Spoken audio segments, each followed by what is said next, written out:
Study IQ IAS, आपका selection हमारा mission.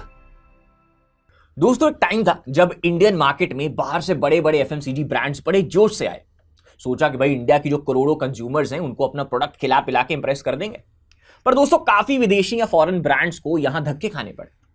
Kellogg's जैसे ग्लोबल सीरियल जायंट ने 1994 में इंडिया में एंट्री मारी विद हाई होप्स, पर उनके कॉन्फ्लिक्ट्स का जादू भारतीयों पे चल नहीं पाया।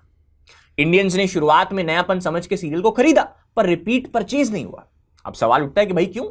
क्योंकि हमारा ब्रेकफास्ट कल्चर अलग था। भारतीय लोग ठंडा मीठा नाश्ता पसंद नहीं करते, तो कॉर्नफ्लेक्स, ठंडा दूध, नो शुगर, भारतीय वर लाइक भाई नो थैंक्स। रिजल्ट क्या हुआ? इनिशियल हाइप के बाद उसकी सेल्स ठंडी पड़ गई। आप नोटिस करो, आज भी इंडियन मम्मा की जो स्टेटमेंट होती है वो क्या होती है? आप बड़े मेट्रोपॉलिटन शहर में रह के केलॉग्स वगैरह खाना चलो शुरू कर देते हो, लेकिन घर पे जाके अगर खुद भी यहां से लेके गए हो या वहां से मम्मी पापा से मंगाते हो, तो उसके बाद इंडियन पेरेंट्स क्या कहते हैं कि भाई ये केलॉग्स नाश्ता थोड़ी हुआ, परांठे खाओ, उससे सेहत बनेगी। आज भी इंडियंस की साइकी वही है। तो इंडिया एक बहुत ही बड़ा और डाइवर्स मार्केट है। यहां पे हर 100 किलोमीटर के बाद लोगों की जबान, खाने पीने की आदत और पसंद बदल जाती है। इंडियन लोग आज भी यही समझते हैं कि भाई रोटी नहीं खाई तो कुछ नहीं खाया। अब प्राइस सेंसिटिविटी भी एक रियल चीज है, मतलब ज्यादातर लोग पैसा वसूल चीज ढूंढते हैं। अब ऐसे मार्केट में बाहर की बहुत सी FMCG कंपनीज आई, पर उनमें से काफी भारत को सही से समझ नहीं पाई। दूसरा, अगर हम ब्रीफली इंडियन मार्केट को देखें तो यहां पे देखो, लोगों का जो कॉन्शियस है और उनकी साइकी है वो ना थोड़ा डिफरेंटली ऑपरेट करती है। अब FMCGs अगर आप ट्रेंड भी एक देखो तो वही सक्सेसफुल हुए जिन्होंने मेजरली लोगों को ना तो गिल्ट ट्रिप दिया और ना ही हेल्दी खाने पे मजबूर किया। एग्जाम्पल के लिए कैडबरी चॉकलेट, मीठा है भाई, वो सब सब सब सब जानते हैं कि भाई मीठा इज बैड, लेकिन उसने इंडियंस के इमोशंस के साथ खेला, इमोशंस को पिच करा कि भाई कुछ मीठा हो जाए।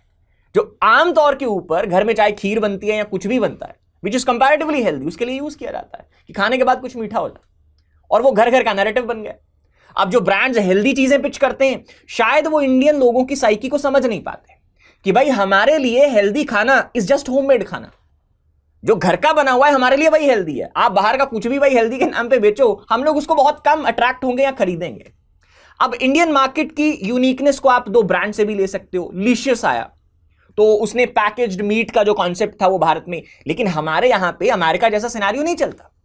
अब अमेरिका में इफ यू गो तो आपको वहां पे पैक्ड जो मीट होता है या चिकन होता है वही मिलेगा, बट भारत में आपको हर एक मोहल्ले में, हर एक if you see the town, तो वहां पे 10-15 दुकानें मिली जाएंगी जहां पे आपको फ्रेश मीट मिलता है। ऐसे में आप आईडी का एग्जांपल भी लो।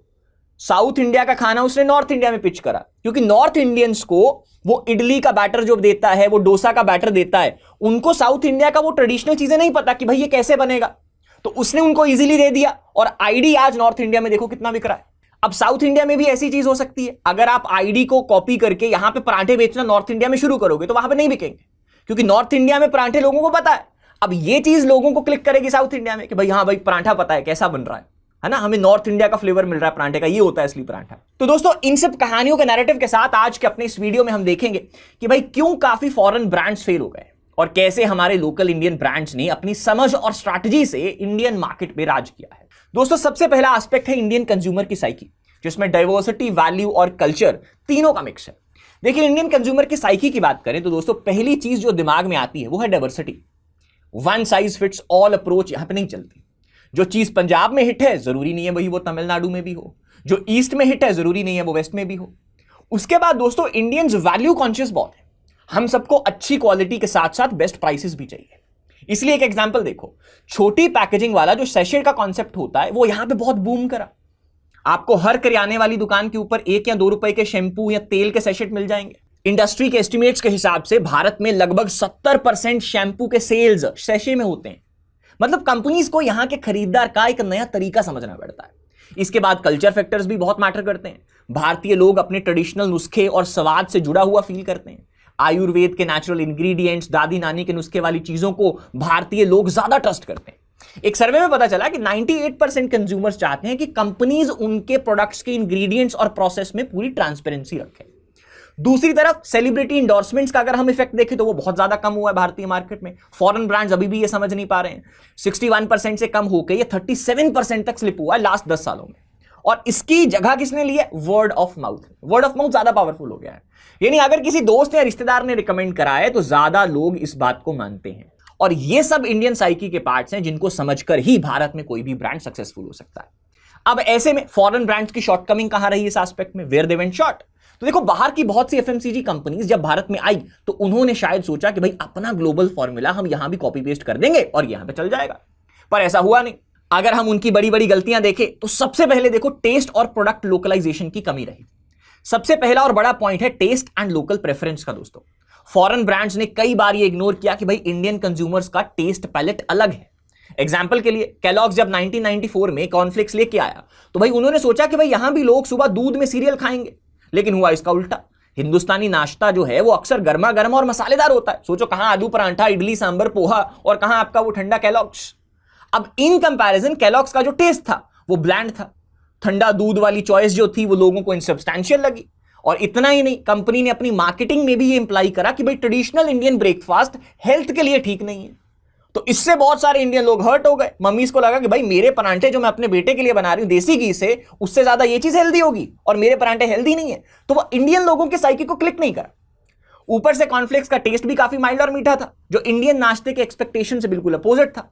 तो नेचुरली शुरुआत में केलॉग्स फ्लॉप हो गया क्योंकि उनकी प्रोडक्ट लोकल खाने के हैबिट से मैच नहीं कर पाया और ना ही उनका टेस्ट। अब इसके बाद एक और एग्जांपल लेते हैं और वो है डेयरी सेक्टर का एग्जांपल। इसमें एक फ्रेंच कंपनी है दानोने, शायद आप इस कंपनी को बाय नेम नहीं जानते हो, लेकिन आपको इसका एक फेमस प्रोडक्ट पता होगा, प्रोटीनिक्स।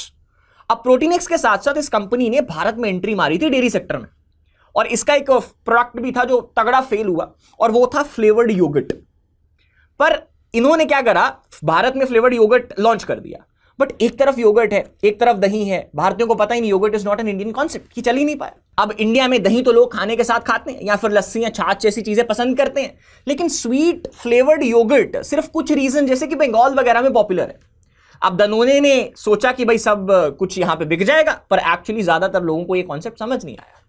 टायर 2 के शहरों के मिल्क बूथ्स पे दूध, पनीर, घी मिल जाएगा, पर फ्लेवर्ड योगर्ट आज भी वहां पे एक एलियन कॉन्सेप्ट है। अब एक इंडियन कॉमन आदमी बिलीव करता है कि भाई 15 रुपए में मैं आइसक्रीम लेना पसंद करूंगा, वहीं 25 रुपए का ये छोटा सा मीठा दही खाने में मुझे इंटरेस्ट ही नहीं है।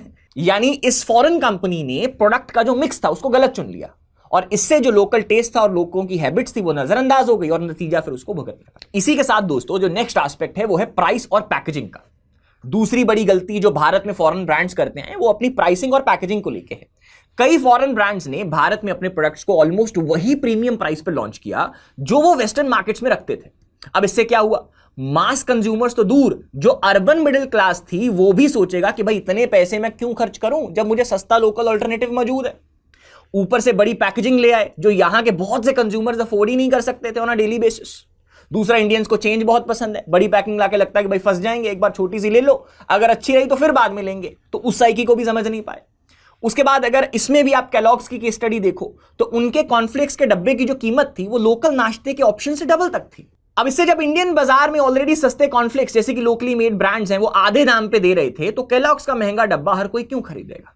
उसके बाद पैकेजिंग के मामले में भी फॉरेनर्स ने पहली गलती जो करी वो ये थी कि इंडिया में जहां सैशे का रेवोल्यूशन चल रहा था, कुछ बड़े ब्रांड्स बॉटल्स और बॉक्सेस पे अटके हुए थे। अब एक टाइम पे 1 रुपए के सैशे को इंट्रोड्यूस करके उससे मार्केट पेनिट्रेट करना एक गेम चेंजर मूव था जो लोकल कंपनीज और बाद में फिर HUL जैसे एस्टैब्लिश्ड प्लेयर्स ने भी अपनाया। फॉर एग्जांपल HUL यानी कि हिंदुस्तान यूनिलीवर ने 1980s में 1 रुपए के शैम्पू सैशे लॉन्च करके रूरल और लो इनकम कस्टमर्स को टारगेट किया, और देखते ही देखते 2000s के आसपास 70% शैम्पू के जो सेल्स थे वो सैशे से होने लगे।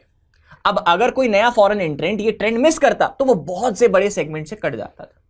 अब small pack sizes, trial PACS, refill के सैशे, ये सब इनोवेशंस को जो इग्नोर करेगा उसका प्रोडक्ट शेल्फ पे ही रह जाएगा और कॉम्पिटिटर जो उसका है वो सेल्स ले जाएगा भारत। अब नेक्स्ट एस्पेक्ट है दोस्तों डिस्ट्रीब्यूशन का। इंडिया में डिस्ट्रीब्यूशन नेटवर्क की ताकत को कोई भी अंडर एस्टिमेट नहीं कर सकता, अगर करेगा तो ये उसके लिए भारी पड़ेगा। यहां पे जो 13 मिलियन से ज्यादा किराना स्टोर्स हैं वो आज भी हमारी FMCG डिस्ट्रीब्यूशन का बैकबोन है। अगर आप अपना प्रोडक्ट सिर्फ बड़े सुपरमार्केट्स या ऑनलाइन मार्केट तक सीमित रखोगे तो भारत के गांव-गांव और मोहल्ले मोहल्ले में जो दुकानें हैं उन तक आप पहुंच नहीं पाओगे। दानोने के केस में भी ऐसा ही हुआ। उन्होंने अपना डिस्ट्रीब्यूशन खुद कंट्रोल करने की कोशिश करी, अपनी एक कोल्ड चेन फ्लीट चला दी, लेकिन इंडिया जैसे देश में ये मॉडल महंगा और स्लो है। रिजल्ट क्या हुआ, उनके प्रोडक्ट सिर्फ मॉडर्न रिटेल स्टोर्स और सिर्फ 6 शहरों तक सीमित थे। सोचो, सिर्फ 50,000 आउटलेट्स में दानोने की दही बिक रही थी, जबकि उसके कॉम्पिटिटर्स अमूल और पारस जैसे ब्रांड्स 50 लाख स्टोर्स तक पहुंचे हुए थे।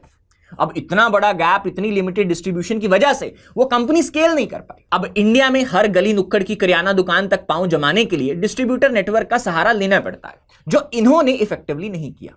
कंट्रास्ट करिए तो अमूल जैसी कंपनी जो डेकेड से दूध का नेटवर्क बना रही हैं, या हिंदुस्तान यूनिलीवर जिनके हजारों डिस्ट्रीब्यूटर रोजाना छोटे दुकानदारों तक प्रोडक्ट पहुंचाते हैं, उनके साथ ये कंपीट नहीं कर पाई। अब वो फॉरेन ब्रांड जिन्होंने सोचा कि भाई सिर्फ बड़े मॉल्स या ऑनलाइन से काम चल जाएगा, तो उन्होंने अपने पैर पे कुल्हाड़ी मारी। रूरल एरिया में अभी भी ज्यादातर लोग दुकान से ही शैम्पू साबुन लेते हैं। एक एग्जांपल के लिए 2023 तक भी एफएमसीजी कंपनीज की 85 से 87% सेल्स इन्हीं पड़ोस के किराना स्टोर से आती है। तो डिस्ट्रीब्यूशन में अगर आप लास्ट माइल तक नहीं गए तो ग्रोथ आपकी लिमिटेड हो जाएगी। नेक्स्ट प्रॉब्लम है दोस्तों मार्केटिंग और कल्चरल कनेक्ट की कमी। देखिए, मार्केटिंग की भाषा और मैसेज भी बहुत मैटर करता है। कई बाहरी ब्रांड शुरू में कल्चरल टोन डेफ निकले, जैसे केलॉग्स ने इनिशियल एड्स में बोला कि भाई तुम्हारा ट्रेडिशनल नाश्ता हेल्दी नहीं। अब इससे इंडियन हाउस होल्ड में रिसेंटमेंट आ गया। इंडियन कंज्यूमर्स को अपने खाने पीने की बुराई सुनना बिल्कुल पसंद नहीं है, चाहे वो सच है चाहे वो झूठ है, इनको नहीं फर्क पड़ता। And that's the reality. ये फॉरेन कंपनीज को एक्सेप्ट करना होगा। अब ऐसे ही कुछ ग्लोबल ब्रांड जेनरिक अंग्रेजी एड्स चलाते रहे जो लोकल इमोशन से कनेक्ट नहीं कर पाए। यहां रीजनल लैंग्वेज और लोकल इमेजरी से लोग कनेक्ट करते हैं। एग्जांपल के लिए डिटर्जेंट कैटेगरी में वो निरमा का जिंगल, वॉशिंग पाउडर निरमा, है ना, उसने घर घर में एक पहचान बनाई थी 1980s में। जबकि उस टाइम जो सर्फ था वो HUL का था, हिंदुस्तान यूनिलीवर लिमिटेड का था। वो एक ज्यादा महंगा ब्रांड था जो इलीट मैसेजिंग कर रहा था। अब निरमा ने सिंपल हिंदी में घर घर की कहानी दिखाई अपनी एड्स में, और देखो उन्होंने कैसे मार्केट कैप्चर कर लिया, और ये मार्केटिंग फोकलोर का हिस्सा बन चुका है। अब फॉरेन ब्रांड्स ने जब तक अपने कम्युनिकेशन को लोकलाइज नहीं किया, तब तक वो लोगों के दिल में जगह नहीं बना पाए। अब कई MNCs को बाद में सुधरना पड़ा, जैसे कि कोका कोला ने बोला कि ठंडा मतलब कोका कोला, क्योंकि भारतीय सॉफ्ट ड्रिंक को एसोसिएट करते हैं ठंडे के साथ, तो उन्होंने बोला कि भाई ठंडा मतलब कोका कोला। तो ऐसे हिंदी कैच फ्रेजेस बनाई। या पेप्सी का एग्जांपल, उन्होंने बोला ये दिल मांगे मोर। तो ये स्लोगन्स जब निकले जो पूरे हिंदी उर्दू मिक्स थे, इन्होंने भारत की यूथ को हिट करा। अब जो कंपनी एडजस्ट नहीं कर पाई, वो बाजार में आवाज ही नहीं बन पाई। एक और चीज, इंडिया में रीजनल डाइवर्सिटी का मतलब है कि आपको मल्टीपल मार्केटिंग स्ट्रेटजी चलानी पड़ेगी। देखिए, नॉर्थ के लिए अलग नैरेटिव रहेगा, साउथ के लिए अलग नैरेटिव रहेगा। अगर आपने एक ही ब्रश से पूरे भारत को पेंट करा तो कुछ ना कुछ सेगमेंट जरूर इग्नोर हो जाएंगे। अब दानों ने फिर से यही गलती करी थी, सिर्फ मिष्टी दोई जैसे एक दो वेरिएंट्स निकाल के सोचा कि भाई ऑल इंडिया अपील कर लेंगे, पर भाई हर राज्य का अपना स्वाद है। उस प्रिंसिपल को वो मिस कर गए। अब इसका नतीजा क्या हुआ? कई MNC ब्रांड्स को अपनी स्ट्रैटेजी बदलनी पड़ी, या कई तो मार्केट से ही निकल गए। एग्जांपल के लिए दानों ने 2018 में अपना डेयरी बिजनेस बंद करके चल दिया। अब इसके बाद दोस्तों बात करते हैं कि भाई अगर ये सब प्रॉब्लम्स हैं तो लोकल ब्रांड्स ने इस स्ट्रैटेजी को कैसे डिकोड करा है, या लोकल ब्रांड्स ने भारतीयों का दिल कैसे जीता है। अब बात करें अगर लोकल हीरोज की, तो देखिए लोकल हीरोज ने इंडियन मार्केट के पल्स को पहचाना है और उनके हिसाब से अपना गेम प्लान बनाया है। अब ये कंपनीज भारत की मिट्टी की समझ लेकर आई, जिस वजह से इन्होंने लंबे टाइम तक सक्सेस देखी। इनके अगर टेक्टिक्स को देखें तो सबसे पहला है दोस्तों कल्चरल कनेक्ट और लोकलाइजेशन। सबसे बड़ा एडवांटेज लोकल ब्रांड्स का है उनका कल्चरल कनेक्ट। इन्होंने अपने प्रोडक्ट्स में देसी टच दिया जिससे लोग इमोशनली जुड़े। इसका दमदार एग्जांपल है पतंजलि का आयुर्वेद। आज चलो वो फेल हो गया, लेकिन उसकी सक्सेस स्टोरी देख रहे हैं, कैसे वो ब्रांड अपनी सक्सेस की ओर गया, कैसे उसने FMCGs को भी बीट करा जब वो अपनी पीक पे जा रहा था। अब बाबा रामदेव के योगिक और आयुर्वेदिक लेगेसी को लेवरेज करके पतंजलि ने हर प्रोडक्ट में एक स्वदेशी और आयुर्वेदा का तड़का लगा दिया। इंडियन कंज्यूमर्स जो जनरेशन से हल्दी, आंवला, तुलसी एक्सेट्रा गुण गाते आए हैं, उन्हें पतंजलि के प्रोडक्ट्स फेमिलियर लगे कि भाई हाँ ये तो अपनी ही बात कर रहा है यार, इस तो आज तक हम अपने बच्चों को बोलते हैं, घर पे लेके आते हैं, हमारी बात भी वेरीफाई हो जाएगी।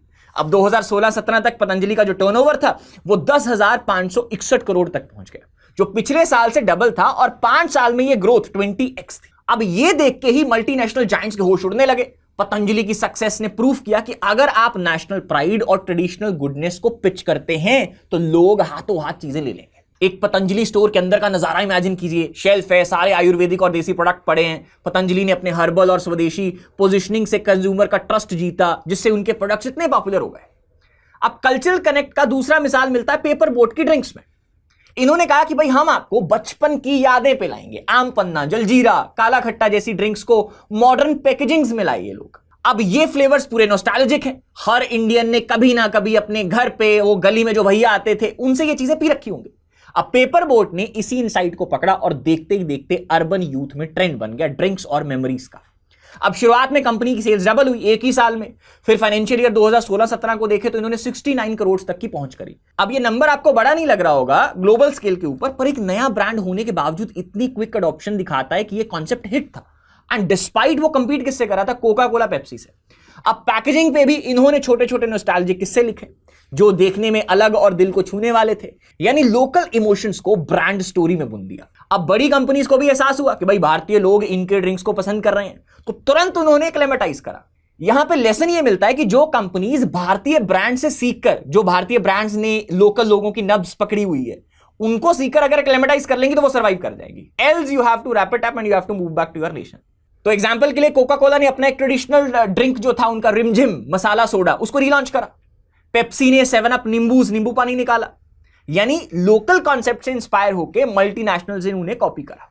अब इसी तरह पर्सनल केयर में अगर देखें तो डाबर जैसी पुरानी कंपनीज डिकेड से इंडियन परंपरा और वैल्यूज को अपने ब्रांड की जान बना के बैठी। डाबर का डाबर च्यवनप्राश या डाबर हनी, लोग इसको प्रोडक्ट नहीं एक विश्वास की तरह यूज करते हैं, और यही विश्वास है जो फॉरेन ब्रांड्स के पास नहीं था, और स्पेशली इनिशियल बेसिस पे तो नहीं था। अब डाबर ने अपना आयुर्वेदिक हेरिटेज मेंटेन रखते हुए नए जमाने के प्रोडक्ट्स भी लॉन्च करे, जैसे डाबर का रेड टूथपेस्ट जो लौंग, पुदीना जैसे आयुर्वेदिक चीजों से बना था।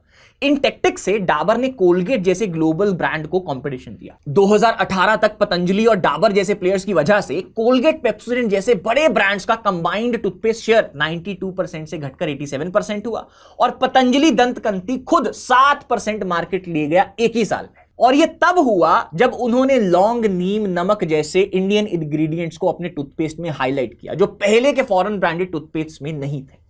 अब कोलगेट को भी वेद शक्ति और नीम वाले वेरिएंट्स निकालने पड़ गए टू कीप इट अप। उसके बाद आपने वो ऐड तो सुनी होगी कि आपके टूथपेस्ट में नमक है, so that all was inspired. अब अगर फॉरेन कंपनीज इसको देख के एक्लेमेटाइज कर लेंगी तो दे आर सर्वाइविंग। तो दोस्तों, ऐसे में अगर हम डाबर की सक्सेस का राज देखें तो वो है कंसिस्टेंसी उनकी क्वालिटी में, ट्रस्ट और slow but steady adaptation. For example, sugar free chyawanprash launch करना हेल्दी कॉन्शियस कंज्यूमर्स के लिए, या सैनिटाइज की डिमांड देखते हुए 2020 में डाबर सैनिटाइजर्स लॉन्च करना। अब ये फ्लेक्सिबिलिटी और लेगेसी का कॉम्बो फॉरेन ब्रांड्स के पास मिसिंग है। अगला एस्पेक्ट है दोस्तों सही प्राइसिंग और पैकेजिंग के इनोवेशंस। देखिए, लोकल ब्रांड्स ने वैल्यू फॉर मनी को समझ के अपने दाम और पैकेजिंग सेट किए। इंडियन मार्केट में इकोनॉमी प्रोडक्ट्स की डिमांड हमेशा से रही है। जो काम निरमा ने 1980s में सर्फ को टक्कर देकर दिखाया कि भाई एक सस्ता और अच्छा डिटर्जेंट देकर, वही मंत्र आगे के ब्रांड्स ने भी फॉलो किया। पतंजलि ने भी इनिशियल सक्सेस इसी वजह से देखी क्योंकि उन्होंने कई प्रोडक्ट जैसे कि toothpaste, Honey, ghee, cosmetics for that matter थोड़े कम दाम में लॉन्च किए और एडवर्टाइज किया कि क्वालिटी महंगी ब्रांड्स जैसी पर प्राइस कम, क्योंकि हम भारतीय हैं। अब इससे मिडिल क्लास और रूरल दोनों सेगमेंट्स में इनके प्रोडक्ट्स घुस गए। अब पैकेजिंग साइड पे भी इनोवेशन हुई। स्मॉल पैक साइजेस का तो हमने जैसे जिक्र पहले भी करा है, तो लोकल कंपनी जानती हैं कि भाई सैशे में सक्सेस है, और छोटे सैशे ₹5 वाले small pack, single use pouches सब निकालते रहे। अब देखो, इससे होता क्या है कि ये भारतीय लोगों की जो अफोर्डेबिलिटी वाला एस्पेक्ट है उसको अनलॉक कर देता है और ट्रायल को भी बढ़ावा देता है। जैसे चिक शैम्पू, केविन केयर का जो है, उसने ₹1 के सैशे इंट्रोड्यूस करके पूरा गेम चेंज कर दिया, जिससे मजबूर होकर सनसिल्क, क्लिनिक प्लस सबको सैशे निकालने पड़े। आज भी ₹1 से ₹2 के शैम्पू सैशे गांव से लेकर शहर तक बिकते हैं। लोकल ब्रांड्स ने पैकेजिंग को अट्रैक्टिव और फंक्शनल दोनों बनाने पे जोर दिया। एग्जांपल के लिए फिर से यहां पे पेपर बोट देखो। पेपर बोट के जो फ्लेक्सी पाउचेस हैं, जो यूनिक शेप और डिजाइन के थे, उन्होंने यंगस्टर्स को अट्रैक्ट किया क्योंकि वो कूल दिखती थी और कैरी करना भी आसान होता था। सिमिलरली, मामा अर्थ जैसे नए ब्रांड्स ने भी अपने प्रोडक्ट पैकेजिंग में ब्राइट कलर्स और क्लियर इंफॉर्मेशन डाली। मामा अर्थ के बेबी प्रोडक्ट्स हो या स्किन केयर क्रीम्स हो, तो उन पे टॉक्सिन फ्री लिखा रहता है बड़ा बड़ा, उसके बाद मेड सेफ सर्टिफाइड लिखा रहता है। तो ये सब चीजें वो प्रोमिनेंटली अपनी पैकेजिंग पे दिखाते हैं, जो कि नए पेरेंट्स और मिलेनियल्स को अपील करती हैं। अब मिनिमलिस्ट एक ब्रांड है, उसने तो अपने नाम की तरह बिल्कुल सिंपल क्लिनिकल लुकिंग बॉटल्स रखे जिनके ऊपर पूरा इंग्रेडिएंट लिस्ट खुल के लिखा होता है, जो कि पहले इंडिया में कोई नहीं करता था। अब इस ट्रांसपेरेंसी पैकेजिंग ने उन्हें क्रेडिबिलिटी दी। लोगों को लगा कि भाई ये ब्रांड खुल के बताता है कि भाई डाला क्या है अंदर, और ये सब छोटी छोटी बातें भारतीय कंज्यूमर्स को कन्विंस करती हैं कि ब्रांड उनके लिए क्या बना रहा है। और हाँ, कॉम्बो पैक्स और वैल्यू पैक्स भी लोकल स्ट्रेटजी का हिस्सा रहे, जैसे एक साबुन के साथ एक फ्री या फैमिली पैक जो ओवरऑल सस्ता पड़ेगा। इन सब प्रमोशन से इंडियन कंज्यूमर्स खुश होते। ये माइंडसेट लोकल कंपनीज को पता है, इसलिए वो अपने ऑफर्स और पैक्स वैसे ही बनाते हैं। फॉर एग्जाम्पल, एक टाइम पे विनी कॉस्मेटिक्स ने फॉग डिओड्रेंट लॉन्च करते वक्त कम्युनिकेट किया था कि उनका spray is no gas only perfume, मतलब एक बॉटल ज्यादा टाइम तक चलेगी। ये इनडायरेक्टली कंज्यूमर्स को लगा कि भाई पैसा वसूल है, क्योंकि हर स्प्रे में ज्यादा फ्रेग्रेंस मिलेगा वर्सेस गैस फिल्ड एरोसोल, जैसे कि तब एक्स चलता था, उसका कॉम्पिटिटर बन के आया था ये। तो उनके कंपैरेटिवली हमारे पास अच्छा प्रोडक्ट है। अब इस एक पोजिशनिंग और अफोर्डेबल प्राइसिंग ने फॉग को कुछ ही सालों में इंडिया का नंबर 1 डिओड्रेंट ब्रांड बना दिया। जहां 2013 में पहले से चला आ रहा ब्रांड एक्स, उसका मार्केट शेयर तब 18 से 19% था, फॉग ने इसको आके कैप्चर करा फॉग ने मार्केट शेयर अपना 13% तक पहुंचा दिया और वहीं एक्स का शेयर 8% तक गिर गया। अब इससे सीखने को क्या मिलता है कि प्राइस वैल्यू इक्वेशन और थोड़ा इनोवेशन ने पुराना लीडर हला के रख दिया। अब इसके बाद दोस्तों अगला कॉन्सेप्ट है डिस्ट्रीब्यूशन की ताकत। देखिए, लोकल ब्रांड्स को यह बात अच्छे से मालूम है कि जो दिखता है वो बिकता है, मतलब आपका प्रोडक्ट हर जगह अवेलेबल होना चाहिए। भारत में इंडियन कंपनीज ने डीप डिस्ट्रीब्यूशन नेटवर्क्स बनाए। फॉर इंस्टेंस पतंजलि ने तो अपने एक्सक्लूसिव स्टोर्स, पतंजलि के चिकित्सालय और मेगा स्टोर्स जो हैं वो हर शहर हर कस्बे में खोल दिए। साथ ही साथ उन्होंने अपने कन्वेंशनल डिस्ट्रीब्यूटर्स को भी अपॉइंट किया, जिससे उनके प्रोडक्ट्स जो हैं वो जनरल किराना स्टोर्स पे भी मिलते हैं। अभी तो 2017 तक पतंजलि के 47 से ज्यादा वेयरहाउसेस और 5000 डिस्ट्रीब्यूटर थे, जो 10 लाख के करीब रिटेल आउटलेट्स तक उनका सामान पहुंचाते थे। अब ये एक हाइब्रिड डिस्ट्रीब्यूशन मॉडल था, अपने भी स्टोर्स, एग्जिस्टिंग रिटेल को भी सप्लाई, और इसी वजह से पतंजलि का टूथपेस्ट हो या उसका एलोवेरा का जूस हो, वो आपको गांव में भी मिल जाता था। अब एक टिपिकल इंडियन किराना ग्रोसरी स्टोर जहां ढेर सारे सामान बोरी और पैकेट्स में भर के रखे हैं, अब ऐसा सीन आपको अक्सर देखने को मिलता है। अब इंडिया में ऐसे लैक्स ऑफ किराना स्टोर्स हैं, एस्टिमेट है लगभग 13 मिलियन के आसपास हैं, यानी कि 1 करोड़ 30 लाख के आसपास किराना स्टोर हैं जो एफएमसीजी के गुड्स बेचते हैं। अब लोकल ब्रांड्स ने इन दुकानों तक अपना नेटवर्क मजबूत किया, जिससे उनके प्रोडक्ट्स हर गली हर गांव तक पहुंचे। अब ट्रेडिशनल कंपनी जैसे कि डाबर और मैरिको जो पैराशूट तेल बेचती है, तो पहले से ये हर प्रदेश में अपने स्टॉकिस्ट बना के बैठे थे। उनके सेल्स पीपल छोटे टाउन्स और विलेजेस में जा जाके ऑर्डर लेते हैं और सप्लाई को इंश्योर करते हैं। और इसी वजह से आपको डाबर का च्यवनप्राश और ये पैराशूट का तेल एक मेट्रो सिटी के सुपरमार्केट से लेकर टायर 3 टाउन की जनरल स्टोर तक हर जगह दिखाई दे देगा। अब ये डिस्ट्रीब्यूशन पेनिट्रेशन ही उनकी स्ट्रेंथ है, जिससे फॉरेन नए एंट्रेंट्स कंपीट नहीं कर पाते जब तक कि वो खुद 5 से 10 साल ना लगाकर ये नेटवर्क बना ले, और तब तक ये उनको बीट कर लेते हैं। लेकिन इसी के साथ साथ दोस्तों, ये पुराना एक्सपर्टीज होने के साथ साथ कई इंडियन नए ब्रांड्स ने नए तरीके भी निकाले, स्पेशली डिस्ट्रीब्यूशन। एग्जाम्पल के लिए मामाअर्थ जैसे D2C ब्रांड ने पहले तो प्योरली अपने आप को ऑनलाइन बिल्ड करा, जहां पे उसकी सेल जो Amazon, फ्लिपकार्ट और अपनी वेबसाइट पे अग्रेसिवली वो बेचता था। अब इससे बिना ऑफलाइन नेटवर्क के भी उन्होंने ऑल इंडिया रीच हासिल कर ली, क्योंकि आजकल हर शहर में लोग ऑनलाइन ऑर्डर कर लेते हैं। अब जब ब्रांड हल्का सा पॉपुलर होने लगा, तब जाके मामाअर्थ ने ऑफलाइन रिटेल में घुसना शुरू कर दिया। अब ऐसे ही मिनिमलिस्ट ने भी पहले अपनी ऑनलाइन बस बनाई। यूट्यूब, इंस्टाग्राम रिव्यूज की वजह से पूरे देश में लोग ऑर्डर करने लगे, और फिर उन्होंने अपने ऑफलाइन प्रेजेंस बढ़ाई।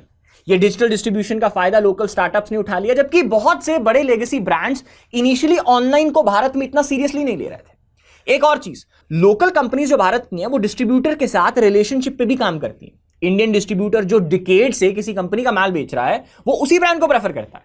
फॉर एग्जाम्पल, एक डिस्ट्रीब्यूटर अगर घड़ी डिटर्जेंट लोकल ब्रांड है जो वो काफी समय से बेच रहा है, क्योंकि उसकी डिमांड है रूरल एरिया में, तो भाई वो नया PNG या HUL का प्रोडक्ट पुश करने में शायद उतना इंटरेस्ट नहीं लेगा, क्योंकि उसका अपना मार्जिन और नेटवर्क जो है वो घड़ी के साथ सेट है। अब घड़ी डिटर्जेंट की बात निकली है, तो बता दें कि ये उत्तर प्रदेश की कंपनी RSPL का ब्रांड है, जिसे शायद सिटीज में लोग कम जानते होंगे, पर 2010s में ये रूरल नॉर्थ इंडिया में इतना चला कि इंडिया का टॉप सेलिंग डिटर्जेंट बन गया था। सर्फ एक्सेल और टाइड को इसने पीछे छोड़ दिया था। 2017 के आसपास रिपोर्ट्स आई थी कि वॉल्यूम टर्म्स में घड़ी का शेयर 17% था, जो सबसे आगे था, जबकि सर्फ एक्सेल और व्हील को मिला के HUL हिंदुस्तान यूनिलीवर उस कैटेगरी में सेकंड था, अराउंड 16 to 17%।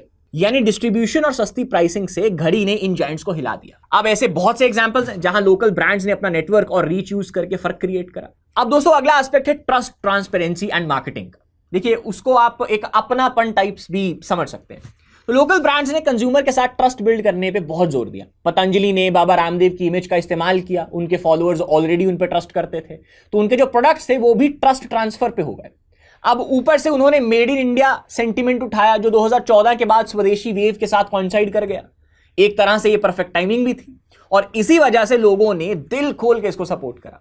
अब ये सोच कि भाई अपने देश का माल है और आयुर्वेदिक है, इसने लोगों के मन में बहुत जगह बनाई। अब अगर ट्रस्ट और ट्रांसपेरेंसी की बात करें, तो नए जो अपनी कंपनीज है मामाअर्थ, उन्होंने ट्रांसपेरेंसी और सेफ्टी को अपना USP बनाया। उनके मार्केटिंग मैसेजेस हमेशा रहे कि भाई no toxins, no harmful chemicals, और इन्होंने मेड सेफ जैसे सर्टिफिकेशंस लिए अपने बेबी प्रोडक्ट्स के लिए।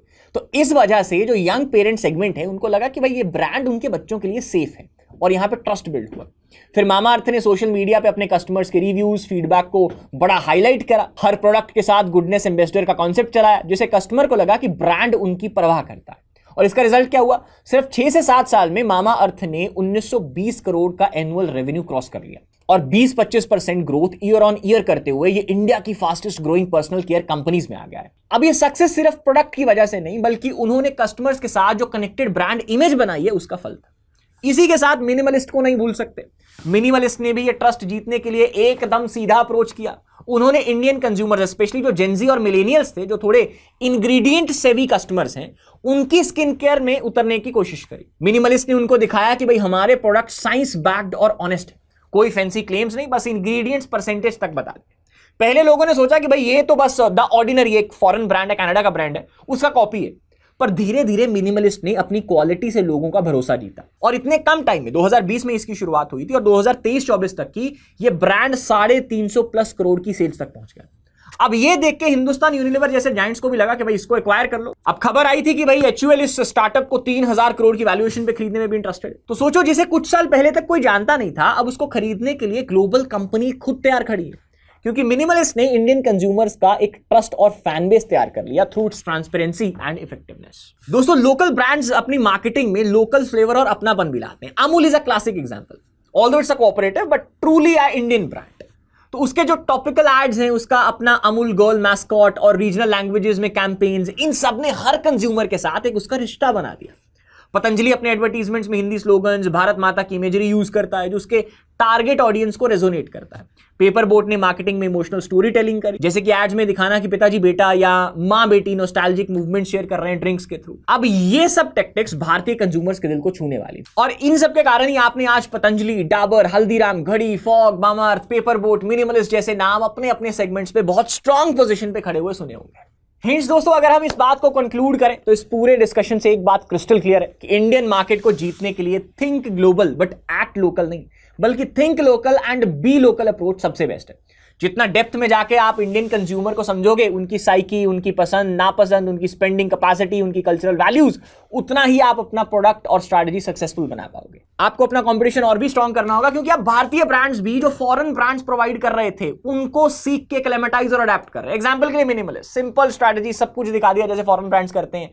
कोई जो अपने प्रोडक्ट्स के नाम भी रखे वो भी केमिकल बेसिस पे रखे। तो अब दोस्तों, मिनिमलिस्ट जैसे इन ब्रांड्स के क्लेमेटाइजेशन, अडेप्टेशन की वजह से जो फॉरेन कंपनीज है उनको जो कंपटीशन है उनका और टफ होगा। अब अगर ग्लोबल कंपनीज को भारत में आना है तो उनको लोकल बनना पड़ेगा फॉर देयर सर्वाइवल। और इसीलिए दोस्तों HUL को अपनी आयुष आयुर्वेदिक लाइन लॉन्च करनी पड़ रही है, कोलगेट को वैदिक पेस्ट निकालना पड़ रहा है, डोमिनोज को पनीर टिक्का पिज्जा लाना पड़ रहा है, और पेप्सी और कोक को नींबू मसाला सोडा लॉन्च करना पड़ रहा है।